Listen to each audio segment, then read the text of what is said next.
Welcome to Stone Cold Truth, episode 26 of season 2. I'm Brandon Strange. I'm joined by Charlie Polillo and Josh Jordan. Follow them on X at Polillo and at Josh Jordan 975.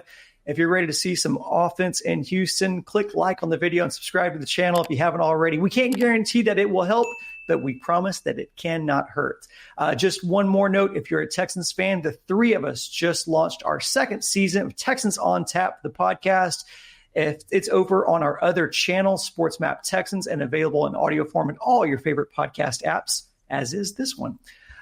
Gents, it was a good news, bad news weekend for Houston. Good in that the pitchforks were put away for Yusei Kikuchi after his 2-run, 11 strikeout debut. Bad news, a lot of the old habits, the old bad habits from the first couple of months of the season have reared their ugly heads again, except for Yainer Diaz, who seems to be completely unbothered by all of it. Guys, back in 2017, there was a buzz around this team after the Verlander trade was made. It helped energize the team. They felt like they had all the weapons they needed to go to battle. Is this the period that's kind of the antithesis of that? That is to say, is the team a little disappointed by the lack of moves and the state of the team? Or is this just the dog days of summer and we trust that the team can do enough to keep pace with Seattle down the stretch? This is a grossly inferior team to 2017. Pre-Justin Verlander, the 2017 Astros would have beaten this team like a drum because the 2017 Astros had a big-time lineup top to bottom. The 2024 Astros lineup right now is a big bag of nothing. As constituted, when things are going all right, it's a 4-man lineup. Altuve, Bregman, Jordan, Yainer Diaz. From 5 down, it stinks. Just in terms of the quality of the players, there's going to be ebb and flow, but Jeremy Pena is not a number 5 hitter in a decent lineup. John Singleton is not an everyday player in any decent lineup. And then you factor in the Myerses and Freefall, and McCormick's been lousy the entire season. You're pinch hitting Trey Cabbage late in games. Mauricio Dubon won the one game with a homer, but he's basically done nothing otherwise for about 2 months now. 5 through 9, Victor Caratini's their best hope. Credit to Victor Caratini in moderation, but it's just a lousy collection of offensive talent. Then you throw in that the purported heavy lifters right now, they're all 98-pound weaklings. Jose Altuve, 2 for his last 19. Alex Bregman, who's flat out an epic mediocre player this season. Right? He had a hot stretch. Mediocre players have hot stretches. Great players have down stretches. Bregman this season is a below-average Major League third baseman who happens to be 5 for his last 35. August is Breggy month. 332 career hitter in August. You know, in no other month of his career is he better than 268. Better get August kicking in on this road trip. Bregman 2 for 12 as he's back to weak pop-ups, at least 1 per game mode. Jordan's hitting for everything but home run power, which is the biggest weapon in his arsenal. A season-long now drought of 12 consecutive games heading to Arlington for Jordan without a homer. But look, the batting average is still around 300. He's getting singles and doubles. He's drawing walks. He still nets out as a positive offensive player lately. And then Yainer cooled a little bit over the weekend because, well, what goes up is going to come down a little bit eventually. Diaz has been spectacular since basically June 1st. But check my math. If 4 out of your 9 spots give you hope for quality production, that's less than half. And if 2 or 3 of those 4 guys are in their own funks, this all adds up to a team that 7 consecutive games failed to score more than 2 earned runs, 7 in a row. And, you know, they didn't face the Smoltz, Maddox, Glavine, Braves rotation against either the Pirates or the Rays. Paul Skeens would fit in there quite nicely, and they managed 1 earned run against him. But 7 consecutive games, not one time more than 2 earned runs. It's a bad lineup. It is. And McCormick, of course, that hurts a lot, the drop off from him to this year. And, you know, Pena hasn't really taken that next step. The batting average is better, but we're still seeing him chase pitches out of the zone. But it's the power outage that I'm noticing. Like, Jordan has had 1 homer in the last month. Like, he had like 3 in 3 days to start July, but we're at August 5th. In the last month, he has 1 home run. Altuve had 1 home run in July. So you're talking about your big 4, and 2 of those guys. That's 2 home runs in the last month, basically, out of Altuve and Jordan. It's just not sustainable. Yainer had 3 bombs in July. Breggy was the best out of all of them with 5. but it's just not getting it done. And I'm thinking they're tired. We're not seeing them get to rest the Altuves as much as I think they would like to. Bregman, some of these other guys, they have to win games. They can't afford to be resting them, and that's why we're seeing a lot of these poor performances. Is I think they're a little tired. You'd like to see Altuve maybe DH every now and then just to get him off his feet a little bit, but they just can't do that right now. So it's a problem. The good news is the pitching starting to really show you something. So if the bats can do just enough, you should be okay. But you can't have stuff like over this past weekend where you score 1 run over 2 games. Jordan's 27 years old and DH is a lot. Fatigue should be a zero issue for him. Bregman's just not a very good player, so that he's 30, unless he's absolutely tumbled over the hill, but he is in there every day. He played 161 games last season and was better than this guy. Josh hit on the key one with Altuve, who's still a good player, but his OPS is down more than 100 points from where it was the last 2 years. 795, take out the short gimmicky COVID season when Altuve was just horrible for a number of reasons, but he's having his worst season since 2013. And while he's still a good player, for instance, he doesn't hold a candle to what Ketel Marte is doing, the best second baseman in baseball this year, Arizona Diamondbacks. Early in the year, when the Astros had Kyle Tucker in the lineup every day, they just sucked, right? 7-19, 12-24, rookie manager Joe Espada. I can never take Altuve out. I can never take Altuve. We're chasing the season here.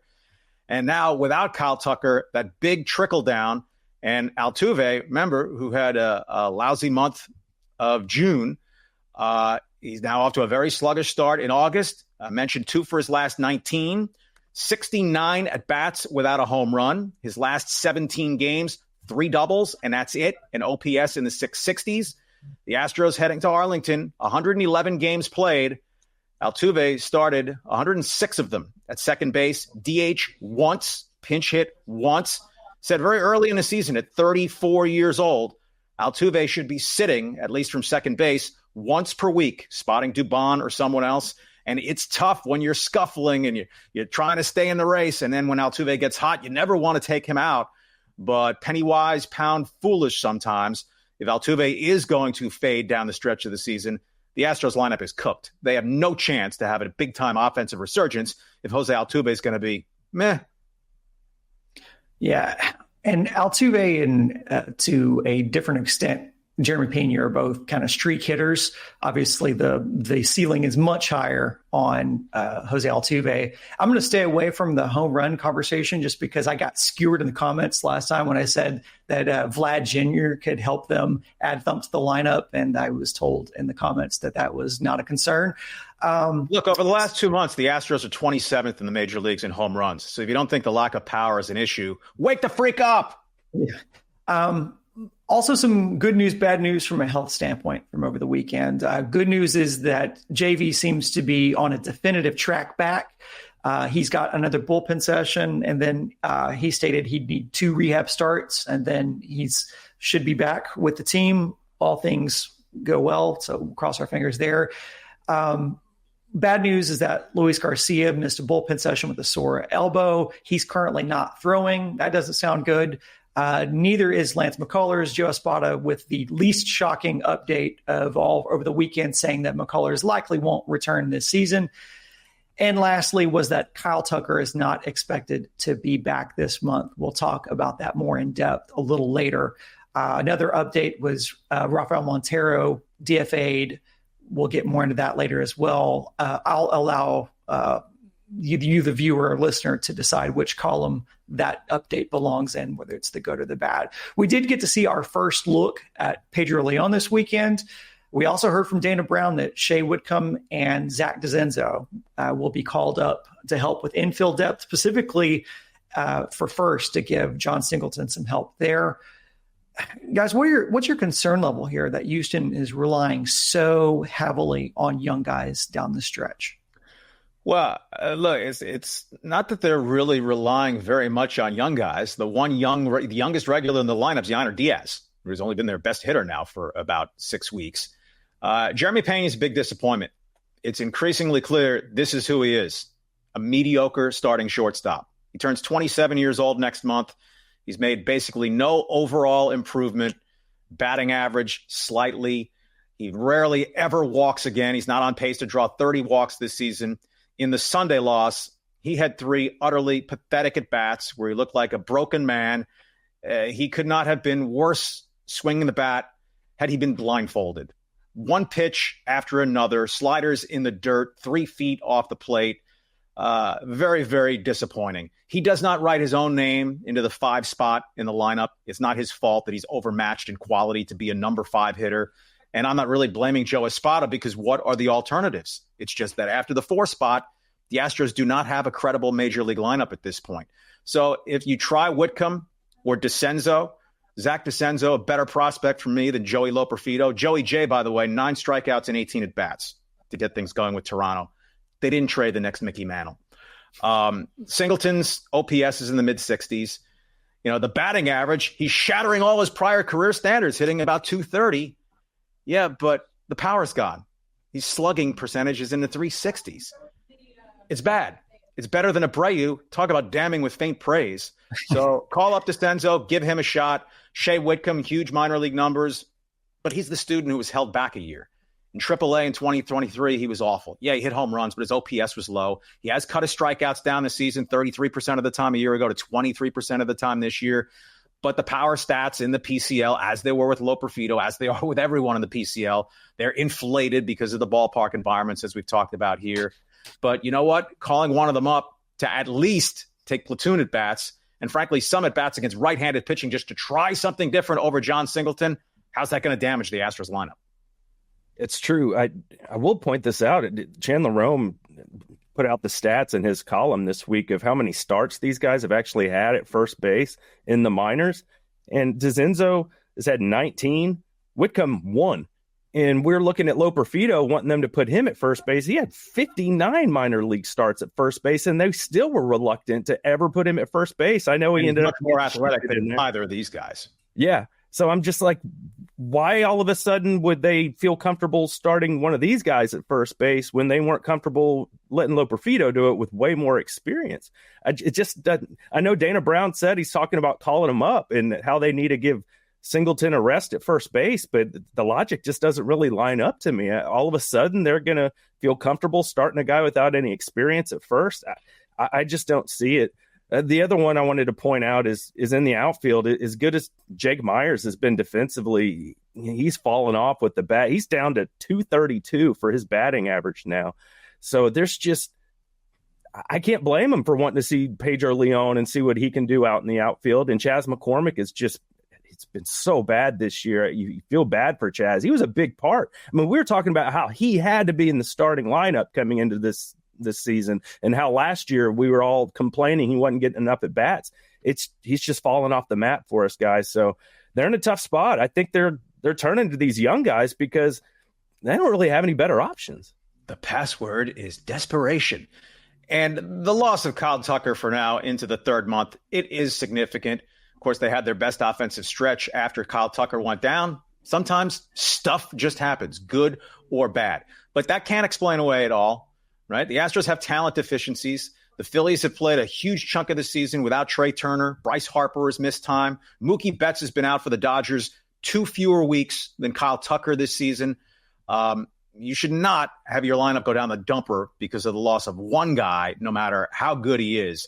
But the Astros lineup right now is down the dumper.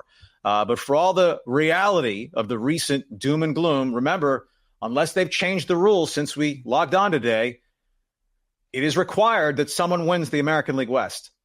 And the Astros are still just one game out, right? For the Sturm and Drang, for all their issues, one game out because Seattle, while riding its ship, is not exactly the good ship lollipop. You expect to run off, win 93 games, and go somewhere the Astros have no chance to go. If it takes 90 to win this division, it probably will not be the Astros. But if 87, 88 can get it done, better win that series in the tiebreaker from the Mariners the last week of the regular season, because it is increasingly now appearing it's division title or bust. Right, the Astros are 5 games back of the Royals, who currently hold the number 3 wild card spot. Unless the Astros sweep 4 from Kansas City when the Royals come to town, the Royals win that tiebreaker. Right, the Astros are a game and a half, 2 games farther behind Minnesota. They've already lost that tiebreaker to the Twins. They're not even in realistic touch with the Yankees-Orioles runner-up. Well, they've already lost the season series to the Yankees. And they're also behind the Red Sox. So these two series upcoming with Boston, absolutely critical on that front. But it does look like either the Astros ultimately successfully defend their American League West Championship, or they watch the playoffs in entirety for the first time since 2016. And getting Kyle Tucker back doesn't necessarily guarantee anything. I mean, it helps with the depth of the lineup for sure. But Like we Verlander. we saw a healthy Kyle Tucker give you absolutely nothing during the postseason in 2023. So, I mean, and you can't expect a guy who has sat out and not been able to really do anything for 3 months just to heat it back up. He's an incredible player, so he may be able to do that, but it's not fair to expect him to come back and be the second coming and be able to help buoy this offense getting into the postseason. But if he went into the lineup in an air cast, he wouldn't give you less than Cabbage and Dubon and McCormick. Myers is going to be safe because of the defense, but that really only floats if Jake Myers is batting ninth because you have a competent 1 through 8. The Astros should have a competent 1 through 4. You get Tucker back 1 through 5 with the caveats of Altuve gets it going again, and Bregman needs to be better than the guy who some Yahoo over the weekend said the Astros will re-sign Bregman for 7 years, $210 million. I guess anyone can write online these days.